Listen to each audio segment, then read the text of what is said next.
Bulletin का बाकायदा आगाज करेंगे और आपको बताएं कि महंगाई का हर नया ढंग हुकूमत का ढंग बन चुका है। कीमतों का फंदा जखीरा अंदोजों ने धंधा बना लिया है। सट्टेबाजों ने चीनी की होलसेल मार्केट उड़ा ली है। मीठा जहर बना डाला। 100 किलो का बैग 250 रुपए महंगा कर दिया गया है। फी किलो 95 रुपए रिटेल। आटा कीमतें भी आउट ऑफ कंट्रोल हो चुकी हैं। 10 किलो के बैग पर 10 रुपए बढ़ाने की तजवीज। 20 किलो का थैला 875 का हो जाएगा। मासूम जिंदगियां भी महंगाई का निशाना बन गईं। नन्हे बच्चों का फॉर्मूला दूध 8% महंगा कर दिया गया है। 1100 वाला डब्बा 1200 रुपए में फरोख्त होने लगा है। आपको बताएं, महंगाई का हर नया ढंग हुकूमत का ढंग बन गया है। कीमतों का फंदा जखीरा अंदोजों ने धंधा बना लिया है। सिट्टेबाजों ने चीनी की होलसेल मार्केट उड़ा ली। मीठा जहर बना दिया। 100 किलो का बैग 250 रुपए महंगा कर दिया गया। फी किलो 95 रुपए रिटेल और आटा कीमतें भी आउट ऑफ कंट्रोल हो चुकी हैं। उधर लेवी टैक्स की आड़ में ओगरा का शहरियों पर वार। भारी भरकम एक और पेट्रोल बम तैयार। पेट्रोल 20 रुपए 7 पैसे महंगा करने की होशरुबा तजवीज दे दी गई है। डीजल 19 रुपए 61 पैसे बढ़ाने की सिफारिश, जबकि हतमी फैसला वजीर आजम की मुशावरत से होगा। इस हवाले से आपको अपडेट करें कि लेवी टैक्स की आड़ में ओगरा का शहरियों पर वार। भारी भरकम एक और पेट्रोल बम तैयार कर लिया गया है। पेट्रोल 20 रुपए 7 पैसे महंगा करने की होशरुबा तजवीज़ और डीजल 19 रुपए 61 पैसे बढ़ाने की सिफारिश कर दी गई है। हतमी फैसला वजीर आजम की मुशावरत से होगा। लाहौर में 2 अरब रुपए मालियत से जायद के मेगा मंसूबों पर बड़ी इंक्वायरी शुरू। NDPND बोर्ड ने नैब लाहौर जो 2 अरब से जायद मालियत के मेगा मंसूबों का रिकॉर्ड पेश कर दिया गया है। रिकॉर्ड ठेकेदार कंपनीज के नाम पर उनकी प्री क्वालिफिकेशन की दस्तावेजात भी शामिल हैं। अली रामे हमारे साथ मौजूद है, उनसे जानेंगे। अली रामे, अपडेट कीजिएगा। इस साल नैब लाहौर ने PND बोर्ड को एक मरासला लिखा था कि उनको 2008 से लेकर अब तक जितने मेगा मंसूबे 2 अरब रुपए मालियत से जायद के बने लाहौर के अंदर, उनकी तफसीलात दी जाएँ, क्योंकि नैब लाहौर में LDA के और नेस्पा के ऑफिसर्स के खिलाफ इंक्वायरी जारी है। तो लिहाजा इस हवाले से ये बोर्ड की तरफ से अब ये जवाब भी उनको दे दिया गया है और तमाम तर डेटा जितने भी मनसूबा जात 2 अरब रुपये से जायद मालियत के हुकूमत पंजाब ने बनाए थे, उनकी तफसीलात सबमिट की। और इसमें मखसूस एक ख़ास बात ये कि सिर्फ एक मखसूस कंपनी को जो ठेके दिए गए थे, उस हवाले से तफसीलात मांगी गई कि जिसमें किसी एक कंपनी ये मनसूबा मुकम्मल किया हो। तो 2008 से लेकर अब तक जो मनसूबा जात थे, उसमें कलमा चौक भी था, मेट्रो बस मनसूबा भी था, आज़ादी चौक फ्लाईओवर, शंघाई फ्लाईओवर, और जो मौजूदा दौर हुकूमत में तहरीक इंसाफ की हुकूमत ने फरदौस मार्केट अंडरपास बनाया, उसके हवाले से भी तफसीलात जो हैं ये नैब लाहौर को पेश की गई। उसमें ज़्यादा मकसद ये था कि सिविल जो कंस्ट्रक्शन वर्क है उसमें जो ठेकेदारों को मनसूबे दिए गए, इस हवाले से ये तफसीलात जो है वो तलब की गई थी, लेकिन वो PND बोर्ड ने नैब लाहौर को तमाम तफसीलात सबमिट कर दी हैं ताकि LDA और नेस्पा के ऑफिस के खिलाफ जो इंक्वायरी जारी है उसमें मजीद मुआवनत नैब लाहौर को मिल सके। जी अली रामे, बहुत शुक्रिया आपका। LDA में ईस्ट मैनेजमेंट डायरेक्टोरेट का कयाम अमल में आ चुका है। नए डायरेक्टोरेट का नाम ईस्ट मैनेजमेंट हाउसिंग 10 का नाम रख दिया गया है। इस पर बात करेंगे दुर्रे नयाब से। जी दुर्रे नयाब, बताइएगा। बिल्कुल, लाहौर डेवलपमेंट अथॉरिटी में नया डायरेक्टोरेट तख्लीक किया गया था और गवर्निंग बॉडी ने इसकी मंजूरी दी थी कि एसेट मैनेजमेंट डायरेक्टोरेट बनाया जाएगा और इसका जो इंतज़ामी कंट्रोल है वो हाउसिंग डायरेक्टोरेट के तहत होगा और हाउसिंग डायरेक्टोरेट में इसका हाउसिंग डायरेक्टोरेट नंबर 10 रखा गया था। अब इसका बाकायदा नोटिफिकेशन जारी कर दिया गया है और ग्रेड 19 के सीनियर ऑफिसर सरदार अकबर नकई को डायरेक्टर एसेट मैनेजमेंट डायरेक्टोरेट तैनात कर दिया गया है। इसके साथ साथ स्टेट मैनेजमेंट 1 में ऑक्शन के तमाम तर इख्तियारात उनसे लेकर एसेट मैनेजमेंट डायरेक्टोरेट को दे दिए गए हैं और तमाम रिकॉर्ड जो है वो भी मुंतकिल करने का हुक्म दिया गया है ताकि जितनी जायदादें LDA के, जितनी कीमती इमलाक LDA की हैं और जितनी ज़्यादा प्रॉपर्टीज़ प्लॉट ऑक्शन के लिए LDA के पास प्लॉट बैंक में मौजूद है, उनका तमाम रिकॉर्ड एक छत के नीचे हो और ये तमाम डायरेक्टरेट जो है वो एसेट मैनेजमेंट भी करे, ऑक्शन के लिए तमाम तर तरीक़ाकार और नई इमलाक प्रॉपर्टीज़ को भी देखे। इस हवाले से तमाम जो ऑफिसर्स हैं स्टेट मैनेजमेंट 1 में जो ऑक्शन का काम कर रहे थे, अब वो तमाम तर ग्रेड 18 के डिप्टी डायरेक्टर, असिस्टेंट डायरेक्टर और कंसर्न स्टाफ भी जो है वो एसेट मैनेजमेंट डायरेक्टोरेट को मुंतकिल कर दिया गया है। इसका बाकायदा डायरेक्टर एडमिनिस्ट्रेशन नवाज गोंदल ने नोटिफिकेशन भी जारी कर दिया। बहुत शुक्रिया। ब्यूरोक्रेसी ऑनलाइन फाइल सिस्टम में रुकावट बन गई। पंजाब इंफॉर्मेशन टेक्नोलॉजी बोर्ड ने ई-फॉस सॉफ्टवेयर तैयार करके महकमों को दे दिया है। ऑनलाइन सॉफ्टवेयर से अवाम की शिकायतें हल हो जाएंगी। कैसर खोखर हमारे साथ मौजूद है, उनसे इस सॉफ्टवेयर के हवाले से मजीद तफसीलात जानेंगे। कैसर खोखर, अपडेट कीजिएगा। जी, ब्यूरोक्रेसी जो है वो eFOS system, electronic file operating system जो है, जो महकमा पंजाब इंफॉर्मेशन टेक्नोलॉजी बोर्ड ने तैयार करके तमाम महकमों को दिया है कि ऑनलाइन फाइल वर्क होगा, उसमें एक नफाज में रुकावट बन गई है। ये जो ई-फॉस सिस्टम है, इससे जो इलेक्ट्रॉनिक फाइल ऑपरेटिंग सिस्टम, ये जो फाइल वर्क है, इससे ऑनलाइन काम होगा। एक सेक्शन अफसर अपनी स्कैन करके फाइल को इसमें डालेगा और डिप्टी सेक्रेटरी उस पर एंड रिपोर्ट देगा और एडिशनल सेक्रेटरी के बाद सेक्रेटरी के पास चले जाएगी और 1 घंटे के अंदर अंदर उस फाइल पर फैसला हो जाएगा। कंप्यूटर पर बैठे हुए secretary, deputy secretary, additional secretary और सेक्शन अफसर काम करेंगे और फाइल वर्क से जान छूट जाएगी और पेपरलेस टेक्नोलॉजी जो है वो मुतारफ हो जाएगी। लेकिन ये कहाँ, इससे ट्रांसपेरेंसी आएगी, इससे वक्त की बचत आएगी और अफराधी कुव्वत कम से कम इस्तेमाल हो सकेगी। लेकिन ब्यूरोक्रेसी इस नए निज़ाम से मुकम्मल तौर पर नाशना दिखाई देती है और इस निज़ाम को नाफज नहीं कर रही, जिसकी वजह से ई-फॉस सिस्टम नाफज ना होने की वजह से फाइल वर्क जो है रोजाना डिले होती है और 4-4, 5-5 दिन ऊपर discuss, speak,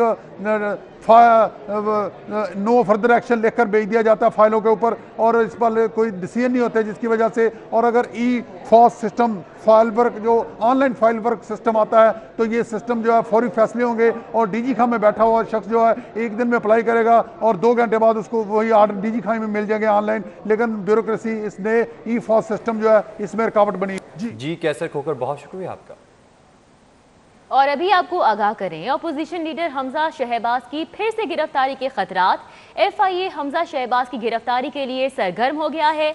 Hamza Shahbaz FIA के मुकदमे में नामजद हैं। तफ्तीशी ने हमजा शहबाज की गिरफ्तारी हुकाम की इजाजत से मशरूत कर दी है। इस पर बात करेंगे इरफान मलिक से। जी इरफान मलिक, बताइएगा।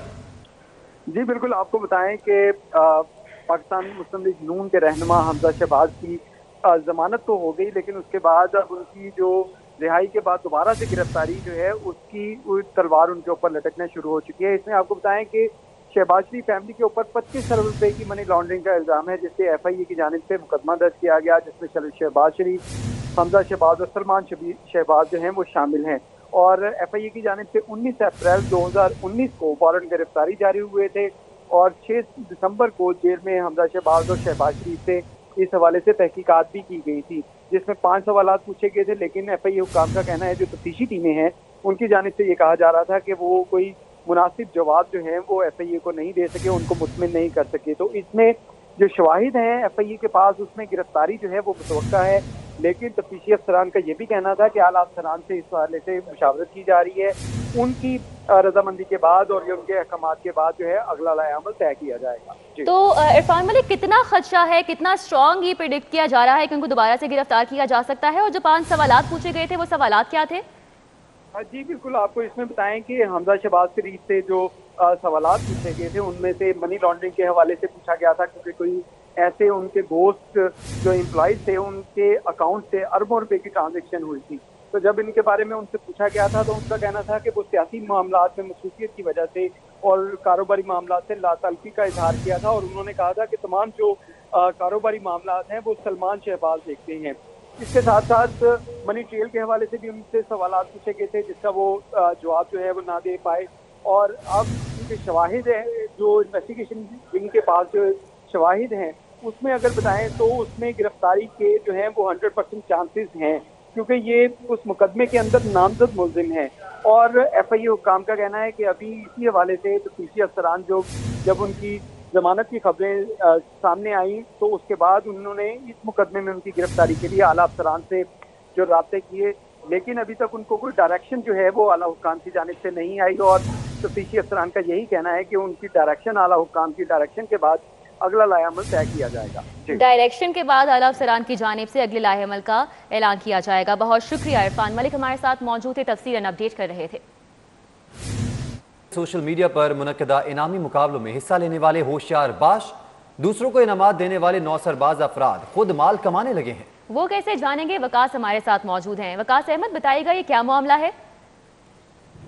जी बिल्कुल, आम शहरियों को धोखे और फ्रॉड से सोशल मीडिया पर लूटने वाले नौसरबाज काफ़ी मुतहरक हैं और सोशल मीडिया के मुख्तलिफ प्लेटफॉर्म्स पर ऐसे दर्जनों ग्रोह और काम कर रहे हैं जो कि मुख्तलिफ ग्रुप्स बनाकर मुख्तलिफ कंपटीशन करवाकर सादा लोग शहरियों से पैसे बटोरते हैं। एक ऐसे ही ग्रुप के बारे में डिफेंस के रहायशी एक नौजवान ने इंकशाफ किया है, जो कि ख़ुद ऐसे ही ग्रुप का इंकशाफ हुआ। हसन नामी नौजवान जो कि डिफेंस का रहायशी है, उसका कहना था कि पोस्ट एंड विन नामी एक ग्रुप था जिसे उसने ज्वाइन किया और उनके मुनक्कद करदा मुकाबले में हिस्सा लिया और मुकाबला जीत गया। जब मुकाबला जीता तो बजाय इसके उसको इनाम देने का जो उन्होंने फेसबुक पोस्ट पे लगाया हुआ था, उसके नाम पे जो मुखैर हजरात थे उनसे पैसे मांगना शुरू कर दिए। जब उन्हें इस मामले का इल्म हुआ तो मुतासर नौजवान ने ग्रुप के जो मुंतज़मीन थे उन्हें कंप्लेन की, जिस पर मुंतज़मीन ने बजाय उसकी दादरसी करने के उन्हें बरगलाना और ब्लैकमेल करना शुरू कर दिया, जिस पर मुतासर नौजवान का कहना था उन्होंने FIA और पुलिस को मुतासरा जो ग्रुप है जो लोगों को लूटता है जाली मुकाबले इनका। बहुत शुक्रिया आपका। महकमा खजाना ने पंजाब वोकेशनल ट्रेनिंग काउंसिल को बड़ा बजट जारी कर दिया है। रवा माली साल के अखराजात की मद में 36 करोड़ 36 लाख जारी कर दिए गए हैं। इस पर बात करेंगे उस्मान अलीम से। उस्मान अलीम बताइएगा।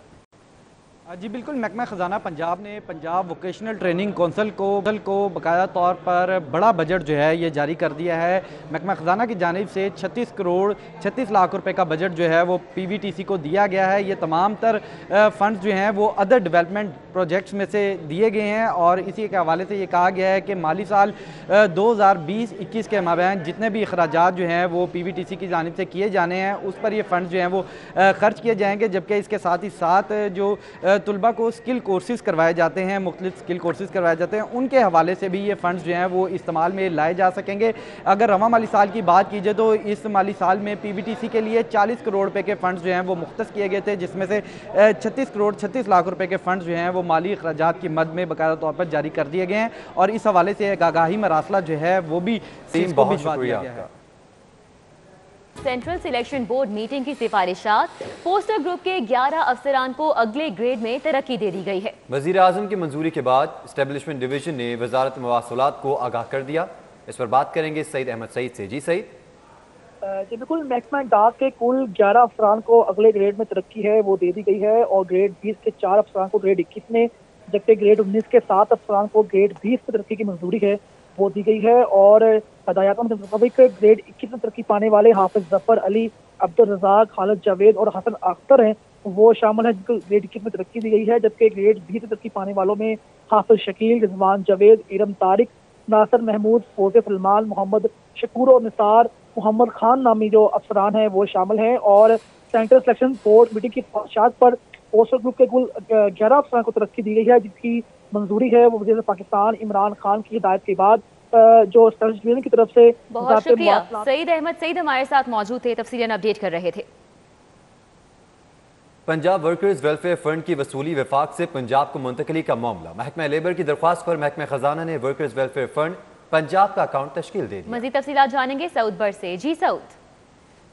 बिल्कुल, पंजाब वर्कर वेलफेयर फ़ंड वफाकी हुकूमत से सूबाई हुकूमत को मुंतकली के बाद महकमा लेबर की जानिब से ये दरख्वास्त की गई थी कि महकमा फ़ाइनेंस एक इंडिपेंडेंट अकाउंट ओपन करे जो डायरेक्टली वर्कर वेलफेयर फ़ंड के तहत चलाया जा सके। उनकी दरख्वास्त को कबूल करते हुए महकमा ख़जाना ने फौरी तौर पर इस अकाउंट को तश्कील दे दिया है और इसकी इंटीमेशन बाकायदा तौर पर महकमा लेबर को कर दी गई है। ज़रा के मुताबिक जून 2021 के बाद से तमाम की तमाम जो वर्कर वेलफेयर ग्रांट्स हैं वो सूबाई हुकूमत इकट्ठे करेगी और इसी अकाउंट के अंदर इसके तमाम तर मैनेजमेंट, जिसके बाद ठीक है साउद बट, आपका बहुत शुक्रिया।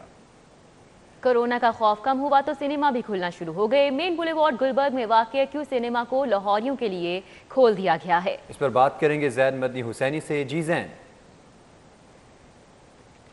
जी मैं इस वक्त मौजूद हूँ क्यू सिनेमा में, जहाँ पे आज कार्टून फिल्म है टॉम एंड जेरी जो है उसका नया एडिशन रिलीज़ किया गया है। इस वक्त हमारे साथ फिल्मी शायकीन भी मौजूद है। क्या कहना चाहेंगे, सिनेमा की रौनकें दोबारा से बहाल हो रही है? बिल्कुल, हम सब बहुत एक्साइटेड हैं कि एक दफ़ा हमने फिर से जो है लाहौरियों ने सिनेमा का रुख किया है और बेशक कोरोना में हम लोग घर के अंदर कैद थे, लेकिन ये हमारे लिए एक बहुत बड़ी इंटरटेनमेंट है कि हम दोबारा टॉम एंड जेरी का नया एडिशन आया और बच्चों के साथ हम लोग फैमिलीज़ के साथ यहाँ पर जो है सिनेमाज में वापस आए हैं। कोई भी हो छोड़ते नहीं है और ख़ासकर सिनेमा इंडस्ट्री की जो इंटरटेनमेंट है, और तकरीबन 8-9 माह हो गए हैं सिनेमा जो है वो बिल्कुल कभी बंद हो जाते थे कभी खुल जाते, अब दोबारा से जो है वो रिवाइवल हुआ है और सिनेमा दोबारा खुले हैं। क्या कहना चाहेंगे?